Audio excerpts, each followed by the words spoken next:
आज सुनिए लियो टोल्स्टॉय की लिखी कहानी राजपूत कैदी। धर्म सिंह नामी राजपूत राजपूताना की सेना में एक अफसर था। एक दिन माता की पत्री आई कि मैं बूढ़ी होती जाती हूँ, मरने से पहले एक बार तुम्हें देखने की अभिलाषा है। यहाँ आकर मुझे विदा कर आशीर्वाद लो और क्रियाकर्म करके आनंदपूर्वक नौकरी पर लौट जाना। तुम्हारे वास्ते मैंने एक कन्या खोज रखी है। वो बड़ी बुद्धिमती और धनवान है। यदि तुम्हें भाए तो उससे विवाह करके सुखपूर्वक घर ही पर रहना। उसने सोचा, ठीक है, माता दिनों दिन दुर्बल होती जा रही है, संभव है कि फिर मैं उसके दर्शन ना कर सकूं, इस कारण चलना ही ठीक है। कन्या यदि सुंदर हुई तो विवाह करने में क्या हानि है। वो सेनापति से छुट्टी लेकर साथियों से विदा हो चलने को प्रस्तुत हो गया। उस समय राजपूतों और मरहठों में युद्ध हो रहा था। रास्ते में सदैव भय रहता था। यदि कोई राजपूत अपना किला छोड़कर कुछ दूर बाहर निकल जाता था तो मरहठे उसे पकड़कर कैद कर लेते थे। इस कारण ये प्रबंध किया गया था कि सप्ताह में 2 बार सिपाहियों की एक कंपनी मुसाफिरों को एक किले से दूसरे किले तक पहुंचाया करती थी। गर्मी की रात थी। दिन निकलते ही किले के नीचे असबाब की गाड़ियां लाद कर तैयार हो गईं। सिपाही बाहर आ गए और सबने सड़क की राह ली। धर्म सिंह घोड़े पर सवार हो आगे चल रहा था। 16 मील का सफर था। गाड़ियां धीरे धीरे चलती थीं। कभी सिपाही ठहर जाते थे, कभी गाड़ी का पहिया निकल जाता था तो कभी कोई घोड़ा अड़ जाता था। दोपहर हो चुकी थी, रास्ता आधा भी नहीं कटा था। गरम रेत उड़ रही थी, धूप आग का काम कर रही थी। छाया कहीं नहीं थी, साफ मैदान था, सड़क पर ना कोई वृक्ष ना झाड़ी। धर्म सिंह आगे था और कभी कभी इस कारण ठहर जाता था कि गाड़ियां आकर मिल जाएं। मन में विचारने लगा कि आगे क्यों न चलूं, घोड़ा तेज है, यदि मरहठे धावा करेंगे तो घोड़ा दौड़ाकर निकल जाऊंगा। ये सोच ही रहा था कि चरण सिंह बंदूक हाथ में लिए उसके पास आया और बोला, आओ आगे चलें। इस समय बड़ी गर्मी है, भूख के मारे व्याकुल हो रहा हूँ, सभी कपड़े पसीने में भीग रहे हैं। चरण सिंह भारी भड़कम आदमी था, उसका मुंह लाल था। धर्म सिंह, तुम्हारी बंदूक भरी हुई है? चरण सिंह, हाँ भरी हुई है। धर्म सिंह, अच्छा चलो, पर बिछुड़ न जाना। ये दोनों चल दिए। बातें करते जाते थे पर ध्यान दाएं बाएं था। साफ मैदान होने के कारण दृष्टि चारों ओर जा सकती थी। आगे चलकर सड़क 2 पहाड़ियों के बीच से होकर निकलती थी। धर्म सिंह, उस पहाड़ी पर चढ़कर चारों ओर देख लेना उचित है, ऐसा ना हो कि अचानक मरहटे कहीं से आकर हमें पकड़ लें। चरण सिंह, अजी चले भी चलो। धर्म सिंह, नहीं, आप यहाँ ठहरिए, मैं जाकर दिखाता हूँ। धर्म सिंह ने घोड़ा पहाड़ी की ओर फेर दिया। घोड़ा शिकारी था, उसे पक्षी की भांति ले उड़ा। वो अभी पहाड़ी की चोटी पर नहीं पहुंचा था कि 100 कदम आगे 30 मरहटे दिखाई पड़े। धर्म सिंह लौट पड़ा, परंतु मरहटों ने उसे देख लिया और बंदूकें संभालकर घोड़े दौड़ा उस पर लपके। धर्म सिंह बेतहाशा नीचे उतरा और चरण सिंह को पुकारकर कहने लगा, बंदूकें तैयार रखो, और घोड़े से बोला, प्यारे अब समय है, देखना ठोकर ना खाना, नहीं तो झगड़ा समाप्त हो जाएगा। एक बार बंदूक ले लेने दे, फिर मैं किसी के बांधने का नहीं। उधर चरण सिंह मरहठों को देखकर घोड़े को चाबुक मार ऐसा भागा कि गर्दे में घोड़ी की पूंछ ही पूंछ दिखाई दी और कुछ नहीं। धर्म सिंह ने देखा कि बचने की आशा नहीं है, खाली तलवार से क्या बनेगा। वो किले की ओर भाग निकला, परंतु 6 मरहटे उस पर टूट पड़े। धर्म सिंह का घोड़ा तेज था, पर उनके घोड़े उससे भी तेज थे। इस पर यह बात हुई कि वे सामने से आ रहे थे। धर्म सिंह चाहता था कि घोड़े की बाग मोड़कर उसे दूसरे रास्ते पर डाल दे, परंतु घोड़ा इतना तेज जा रहा था कि रुक नहीं सका, सीधा मरहटों से जा टकराया। सजे घोड़े पर सवार बंदूक उठाए लाल दाढ़ी वाला एक मरहटा दांत निकालता हुआ उसकी ओर लपका। धर्म सिंह ने कहा कि मैं इन दुष्टों को भली भांति जानता हूँ, यदि वे मुझे जीता पकड़ लेंगे तो किसी कंदरा में फेंक कर कोड़े मारा करेंगे, इसलिए या तो आगे निकलो, नहीं तो तलवार से 1-2 को ढेर कर दो। मरना अच्छा है, कैद होना ठीक नहीं। धर्म सिंह और मरहटों में 10 हाथ का ही अंतर रह गया था कि पीछे से गोली चली। धर्म सिंह का घोड़ा घायल होकर गिरा और वो भी उसके साथ ही धरती पर आ रहा। धर्म सिंह उठना चाहता था कि 2 मरहटे आकर उसकी मुस्के कसने लगे। धर्म सिंह ने धक्का देकर उन्हें दूर गिरा दिया, परंतु दूसरों ने आकर बंदूक के कुंदों से उसे मारना शुरू किया और वो घायल होकर फिर पृथ्वी पर गिर पड़ा। मरहटों ने उसकी मुस्के कस ली, कपड़े फाड़ दिए, रुपया पैसा सब छीन लिया। धर्म सिंह ने देखा कि घोड़ा जहां गिरा था वहीं पड़ा था। एक मरहटे ने पास जाकर जीन उतारनी चाहिए। घोड़े के सिर में एक छेद हो गया था, उसमें से काला रक्त बह रहा था। 2 हाथ इधर उधर की धरती कीचड़ हो गई थी। घोड़ा चित पड़ा हवा में पैर पटक रहा था। मरहटे ने गले पर तलवार फेंक दी, घोड़ा मर गया। उसने जीन उतार ली। लाल दाढ़ी वाला मरहटा घोड़े पर सवार हो गया। दूसरों ने धर्म सिंह को उसके पीछे बिठाकर उसे उसकी कमर से बांध दिया और जंगल का रास्ता लिया। धर्म सिंह का बुरा हाल था, मस्तक फटा था, लहू बहकर आंखों पर जम गया था। मुस्के के मारे कंधा फटा जाता था, वो हिल नहीं सकता था। उसका सिर बार बार मरहटे की पीठ से टकराता था। मरहटे पहाड़ियों पर ऊपर नीचे होते हुए एक नदी पर पहुंचे। उसे पार करके एक घाटी मिली। धर्म सिंह ये जानना चाहता था कि वे किधर जा रहे हैं, परंतु उसके नेत्र बंद थे, वो कुछ न देख सका। शाम होने लगी। मरहटे दूसरी नदी पार करके एक पथरीली पहाड़ी पहाड़ी पर चढ़ गए। यहाँ धुआं और कुत्तों का भौंकना सुनाई दिया, मानो कोई बस्ती है। थोड़ी देर चलकर गांव आ गया। मरहटों ने गांव छोड़ दिया। धर्म सिंह को एक और धरती पर बिठा दिया। बानक आकर उस पर पत्थर फेंकने लगे, परंतु एक मरहटे ने उन्हें वहां से भगा दिया। लाल दाढ़ी वाले ने एक सेवक को बुलाया। वो दुबला पतला आदमी, फटा हुआ कुर्ता पहने था। मरहटे ने उससे कुछ कहा। वो जाकर बेड़ी उठा लाया। मरहटों ने करम सिंह की मुस्कें खोलकर उसके पांव में बेड़ी डाल दी और उसे कोठरी में कैद करके ताला लगा दिया। 2 उस रात धर्म सिंह जरा भी नहीं सोया। गर्मी की ऋतु में रातें छोटी होती हैं। शीघ्र प्रातःकाल हो गया। दीवार में एक झरोखा था, उसी से अंदर उजाला आ रहा था। झरोखे के द्वारा धर्म सिंह ने देखा कि पहाड़ी के नीचे एक सड़क उतरी है। दाईं ओर एक मरहटे का झोपड़ा है। उसके सामने 2 पेड़ हैं। द्वार पर एक काला कुत्ता बैठा हुआ है। पास एक बकरी और उसके बच्चे पूंछ हिलाते फिर रहे हैं। एक स्त्री चमकीले रंग की साड़ी पहने, पानी की गागर सिर पर धरे हुए एक बालक की उंगली पकड़े झोपड़े की ओर आ रही है। वो अंदर गई कि लाल दाढ़ी वाला मरहटा रेशमी कपड़े पहने, चांदी के मुट्ठी की तलवार लटकाए हुए बाहर आया और सेवक से कुछ बात करके चल दिया। फिर 2 बालक घोड़ों को पानी पिलाकर लौटते हुए दिखाई पड़े। इतने में कुछ बालक कोठरी के निकट आकर झरोखे में टहनियां डालने लगे। प्यास के मारे धर्म सिंह का कंठ सूखा जाता था। उसने उन्हें पुकारा, परंतु वे भाग गए। इतने में किसी ने कोठरी का ताला खोला। लाल दाढ़ी वाला मरहटा भीतर आया। उसके साथ एक नाटा पुरुष था। उसका सांवला रंग, निर्मल काले नेत्र, गोल कपूल, कतरी हुई महीन दाढ़ी थी। वो प्रसन्न मुख हंसोर था। ये पुरुष लाल दाढ़ी वाले मरहटे से बहुत बढ़िया वस्त्र पहने हुए था। सुनहरी कोट लगी हुई नीले रंग की रेशमी अचकन थी। चांदी की म्यान वाली तलवार, कलावत्तू का जूता था। लाल दाढ़ी वाला मरहटा कुछ बड़बड़ाता धर्म सिंह को कनखियों से देखता द्वार पर खड़ा रहा। सांवला पुरुष आकर धर्म सिंह के पास बैठ गया और आंखें मटकाकर जल्दी जल्दी अपनी मातृभाषा में कहने लगा, बड़ा अच्छा राजपूत है। धर्म सिंह ने एक अक्षर भी न समझा। हाँ, पानी मांगा। सांवला पुरुष हंसा। तब धर्म ने होंठ और हाथों के संकेत से जताया कि मुझे प्यास लगी है। सांवले पुरुष ने पुकारा, सुशीला। एक छोटी सी कन्या दौड़ती हुई भीतर आई। 13 वर्ष की अवस्था, सांवला रंग, दुबली पतली, नेत्र काले और रसीले, सुंदर बदन, नीली साड़ी, गले में स्वर्णहार पहने हुए सांवले पुरुष की पुत्री मालूम पड़ती थी। पिता की आज्ञा पाकर वह पानी का एक लोटा ले आई और धर्म सिंह को भौचक्की होकर देखने लगी कि वह कोई वंचर है। फिर खाली लोटा लेकर सुशीला ने ऐसी छलांग मारी कि सांवला पुरुष हंस पड़ा। तब पिता के कहने से कुछ रोटी ले आई। इसके पीछे वे सब बाहर चले गए और कोठरी का ताला बंद कर दिया। कुछ देर पीछे एक सेवक आकर मराठी में कुछ कहने लगा। धर्म ने समझा कि कहीं चलने को कहता है। वह उसके पीछे हो लिया। बेड़ी के कारण लंगड़ा कर चलता था। बाहर आकर धर्म ने देखा कि 10 घरों का एक गांव है। एक घर के सामने 3 लड़के 3 घोड़े पकड़े खड़े हैं। सांवला पुरुष बाहर आया और धर्म को भीतर आने को कहा। धर्म भीतर चला गया। देखा कि मकान स्वच्छ है, गोबरी फिरी हुई है। सामने की दीवार के आगे गद्दा बिछा हुआ है, तकिए लगे हुए हैं। दाई बाई दीवारों पर पर्दे गिरे हुए हैं। उन पर चांदी के काम की बंदूकें, पिस्तौलें और तलवारें लटकी हुई हैं। गद्दे पर 5 मरट्ठे बैठे हैं। एक सांवला पुरुष, दूसरा लाल दाढ़ी वाला और 3 अतिथि। सब भोजन कर रहे हैं। धर्म सिंह धरती पर बैठ गया। भोजन से निश्चिंत होकर एक मरट्ठा बोला, देखो राजपूत, तुम्हें दयाराम ने पकड़ा है सांवले पुरुष की ओर उंगली करके और संपतराव के हाथ बेच डाला है। अतएव अब संपतराव तुम्हारा स्वामी है। धर्म सिंह कुछ न बोला। संपतराव हंसने लगा। मरट्ठा, वह ये कहता है कि तुम घर से रुपए मंगवा लो, दंड दे देने पर तुमको छोड़ दिया जाएगा। धर्म सिंह, कितने रुपए? मरट्ठा, 3000। धर्म सिंह, मैं 3000 नहीं दे सकता। मरट्ठा, कितना दे सकते हो?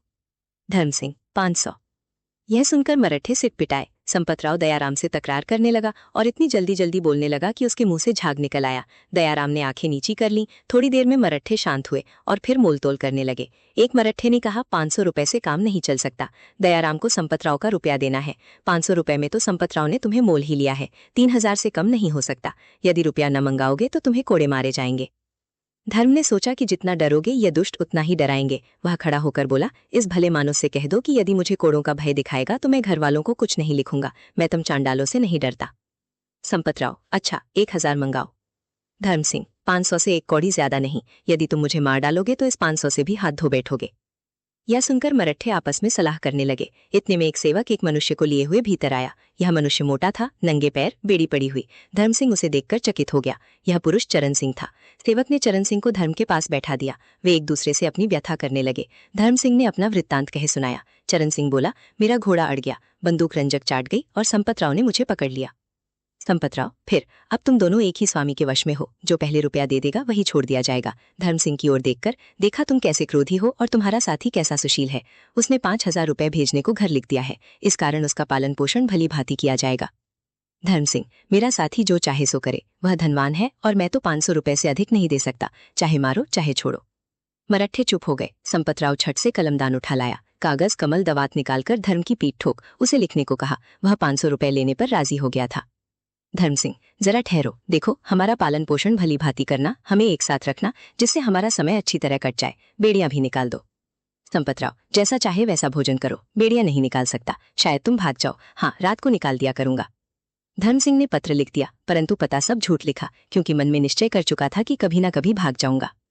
तब मरट्ठों ने चरण सिंह और धर्म सिंह को एक कोठरी में पहुंचाकर एक लोटा पानी, कुछ बाजरे की रोटियां देकर ऊपर से ताला बंद कर दिया। 3. धर्म सिंह और चरण सिंह को इस प्रकार रहते रहते 1 महीना गुजर गया। संपतराव उनको देखकर सदैव हंसता रहता था, पर खाने को बाजरे की अधपकी रोटी के सिवाय और कुछ न देता था। चरण सिंह उदास रहता और कुछ न करता, दिन भर कोठरी में पड़ा सोया रहता और दिन गिनता रहता था कि रुपया कब आए कि छूट कर अपने घर पहुंचो।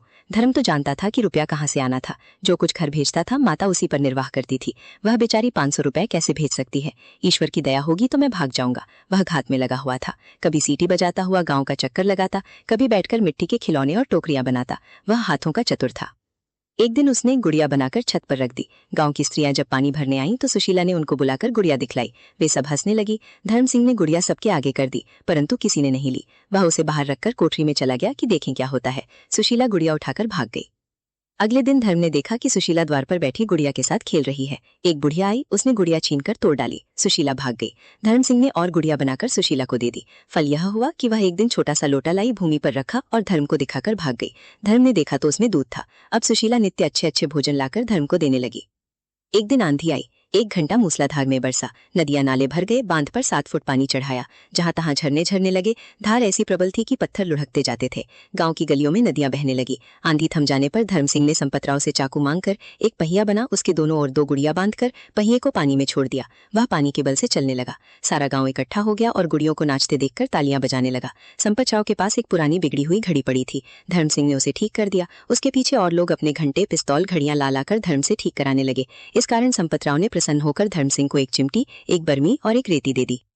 एक दिन एक मरट्ठा रोगी हो गया। सब लोग धर्म सिंह के पास आकर दवा दारू मांगने लगे। धर्म कोई वैद्य तो था ही नहीं, पर उसने पानी में रेता मिलाकर कुछ मंत्र सा पढ़कर कहा कि जाओ यह पानी रोगी को पिला दो। पानी पिलाने पर रोगी चंगा हो गया। धर्म के भाग्य अच्छे थे। अब बहुत से मरट्ठे उसके मित्र बन गए। हाँ, कुछ लोग अब भी उस पर संदेह करते थे। दयाराम धर्म सिंह से चिढ़ता था। जब उसे देखता मुंह फेर लेता। पहाड़ी के नीचे एक और बूढ़ा रहता था। मंदिर में आने के समय धर्म सिंह उसे देखा करता था। यह बूढ़ा नाटा था। दाढ़ी मूछ बर्फ की भांति श्वेत, मुंह पोला, उसमें झुर्रियां पड़ी हुई, नाक नुकीली, नेत्र निर्दयी, 2 दांतों के सिवाय सब दांत टूटे हुए। वहीं लकड़ी टेकता, चारों ओर भेड़िए की तरह झांकता हुआ मंदिर में जाने के समय जब कभी धर्म सिंह को देख पाता था तो जलकर राख हो जाता और मुंह फेर लेता था।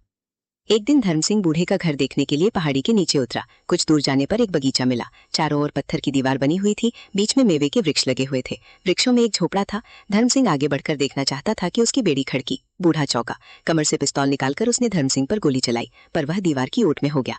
बूढ़े को आकर संपतराव से कहते सुना कि धर्म सिंह बड़ा दुष्ट है। संपत ने धर्म को बुलाकर पूछा, तुम बूढ़े के घर क्यों गए थे? धर्म सिंह बोला, मैंने उसका कुछ नहीं बिगाड़ा। मैं केवल यह देखना चाहता था कि वह बूढ़ा कहाँ रहता है। संपत ने बूढ़े को शांत करने का बहुत यत्न किया, पर वह बड़बड़ाता ही रहा। धर्म सिंह केवल इतना ही समझ सका कि बूढ़ा यह कह रहा है कि राजपूतों का गांव में रहना अच्छा नहीं, उन्हें मार देना चाहिए। बूढ़ा चल दिया तो धर्म सिंह ने संपतराव से पूछा कि बूढ़ा कौन है? संपतराव, यह बड़ा आदमी है, इसने बहुत राजपूत मारे हैं। पहले यह बड़ा धनवान था। इसकी 3 स्त्रियां और 8 पुत्र थे। सब एक ही गांव में रहा करते थे। एक दिन राजपूतों ने धावा करके गांव चला दिया। इसके 7 पुत्र तो मर गए, 8वां कैद हो गया। यह बूढ़ा राजपूतों के पास जाकर और उनके संग रहकर अपने पुत्र की खोज लगाने लगा। अंत में उसे पाकर अपने हाथ से उसका वध करके भाग आया। फिर विरक्त होकर तीर्थ यात्रा को चला गया। अब यह पहाड़ी के नीचे रहता है। यह बूढ़ा कहता था कि तुम्हें मार डालना उचित है, परंतु मैं तुमको मार नहीं सकता। फिर रुपया कहाँ से मिलेगा? इसके सिवाय मैं तुम्हें यहाँ से जाने भी ना दूंगा। इस तरह धर्म यहाँ 1 महीना रहा। दिन को वह इधर उधर फिरा करता या कोई चीज बनाता, लेकिन रात को वह दीवार में छेद किया करता। दीवार पत्थर की थी, खोदना सहज नहीं था, लेकिन वह पत्थरों को रेती से काटता था। यहाँ तक कि अंत में उसने अपने निकलने भर को एक छेद बना लिया। बस अब उसे यह चिंता हुई कि रास्ता मालूम हो जाए। एक दिन संपतराव शहर गया हुआ था। धर्म सिंह भोजन करके तीसरे पहर रास्ता देखने की इच्छा से सामने वाली पहाड़ी की ओर चल दिया। संपतराव बाहर जाते समय अपने पुत्र से सदैव कह जाया करता था कि धर्म सिंह को आंखों से परे ना होने देना। इस कारण बालक उसके पीछे दौड़ा और चिल्लाकर कहने लगा, मत जाओ, मेरे पिता की आज्ञा नहीं है। यदि तुम नहीं लौटोगे तो मैं गाँव वालों को बुला लूंगा।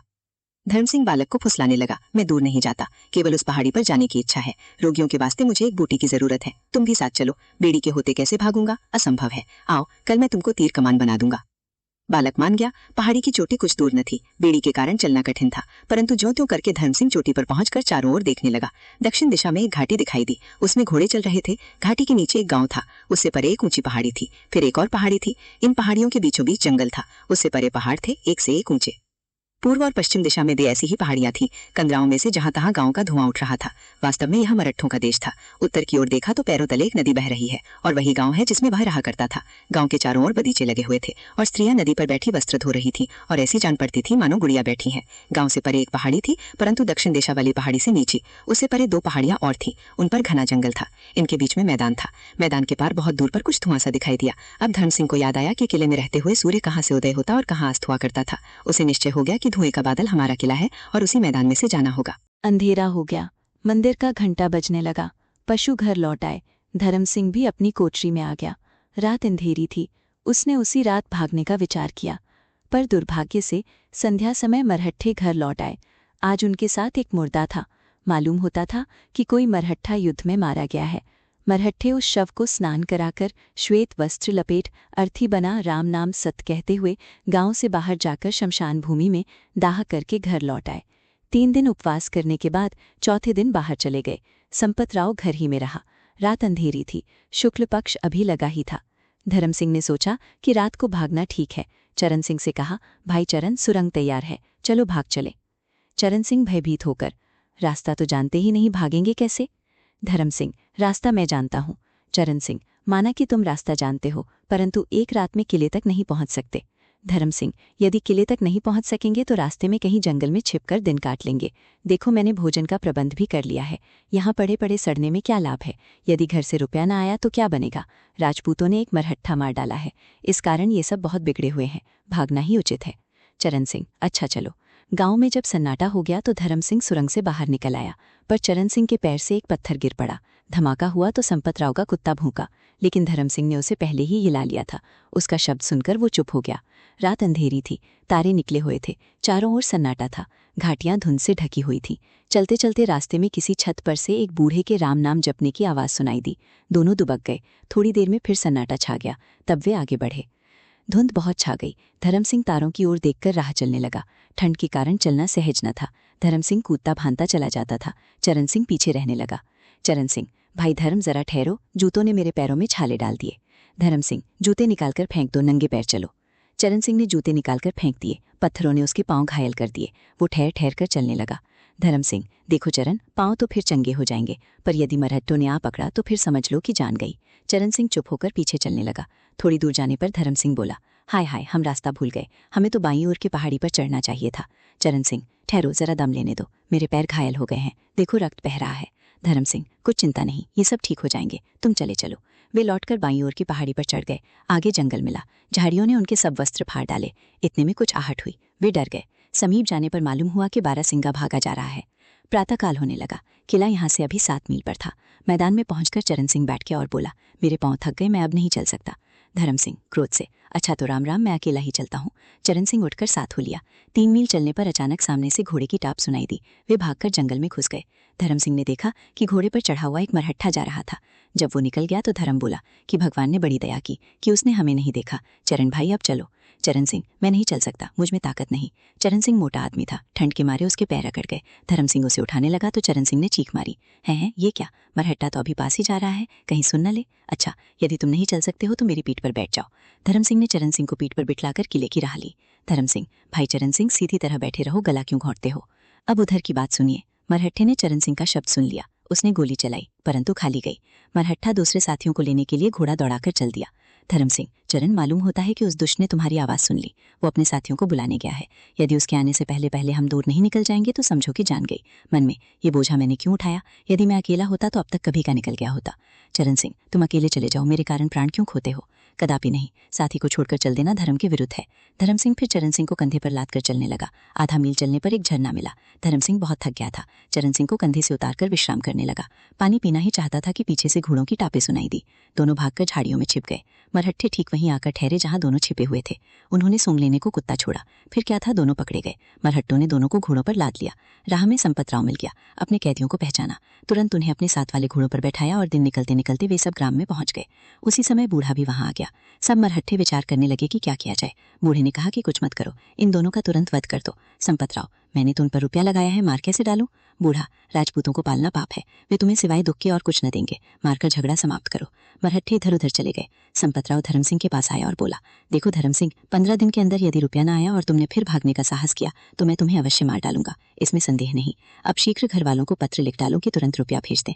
दोनों ने पत्र लिख दिए। फिर वे पहले की भांति कैद कर दिए गए, परंतु कोठरी में नहीं, अब की बार 6 हाथ चौड़े गड्ढे में बंद किए गए। अब उन्हें अत्यंत कष्ट दिया जाने लगा। न बाहर जा पाते थे, न बेड़ियां निकाली जाती थी। कुत्तों के समान अधपकी रोटी, एक लोटे में पानी पहुंचा दिया जाता था और कुछ नहीं। गड्ढा सीला था, उसमें अंधेरा और अति दुर्गंध थी। चरण सिंह का सारा शरीर सूख गया। धर्म सिंह मनमलीन तनशीन रहने लगा। करे तो क्या करे। धर्म एक दिन बहुत उदास बैठा था कि ऊपर से रोटी गिरी। देखा तो सुशीला बैठी हुई है। धर्म सिंह ने सोचा, क्या सुशीला इस काम में मेरी सहायता कर सकती है? अच्छा, इसके लिए कुछ खिलौने बनाता हूँ, कल जब आएगी तब इसे देकर फिर बात करूंगा। दूसरे दिन सुशीला नहीं आई। धर्म सिंह के कान में घोड़ों के टापों की आवाज आई। कई आदमी घोड़ों पर सवार उधर से निकल गए। वे सब बातें करते जाते थे। धर्म सिंह को और तो कुछ न समझ में आया। हाँ, राजपूत शब्द बार बार सुनाई दिया। इससे उसने अनुमान किया कि राजपूतों की सेना कहीं निकट आ पहुंची है। तीसरे दिन सुशीला फिर आई और 2 रोटियां गड्ढे में फेंक दी। तब धर्म सिंह बोला, तू कल क्यों नहीं आई? देख, मैंने तेरे वास्ते ये खिलौने बनाए हैं। सुशीला, खिलौने लेकर क्या करूंगी? मुझे खिलौने नहीं चाहिए। उन्होंने तुम्हें मार डालने का विचार कल पक्का कर लिया है। सब मरहट्ठे इकट्ठे हुए थे, इसी कारण मैं कल नहीं आ सकी। धर्म सिंह, कौन मारना चाहता है? सुशीला, मेरा पिता। बूढ़े ने ये सलाह दी है कि राजपूतों की सेना निकट आ गई है, तुम्हें मार डालना ही ठीक है। मुझे तो ये सुनकर रोना आता है। धर्म सिंह, यदि तुम्हें दया आती है तो एक बांस ला दो। ये नहीं हो सकता। सुशीला, दया कर, मैं हाथ जोड़कर कहता हूँ कि एक बांस ला दो। बांस कैसे लाऊं? वे सब घर पर बैठे हैं, देखे लेंगे। ये कहकर वो चली गई। सूर्य अस्त हो गया, तारे चमकने लगे। चांद अभी नहीं निकला था, मंदिर का घंटा बजा।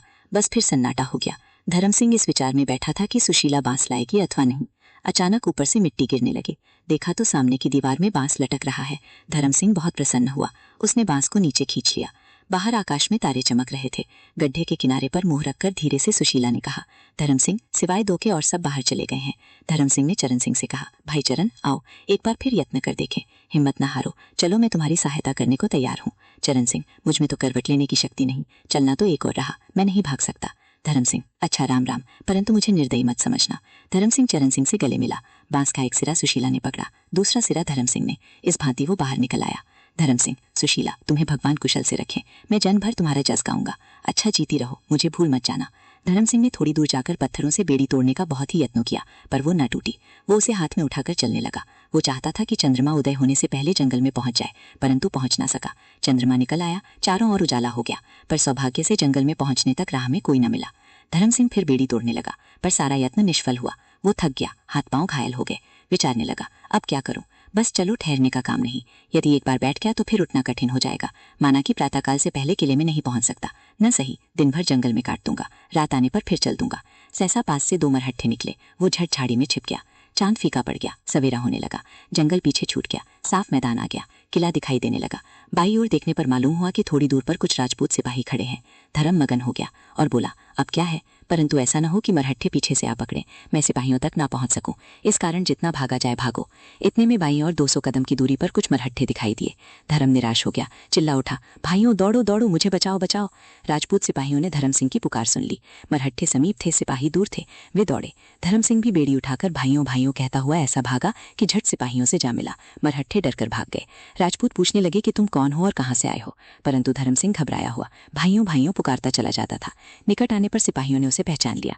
धर्म सिंह सारा वृत्तांत कहकर बोला, भाइयों, इस तरह मैं घर गया और विवाह किया। विधाता की यही लीला थी। 1 महीना पीछे 5000 मुद्रा देकर चरण सिंह छूटकर किले में आया। वो उस समय अधमुए के समान हो रहा था।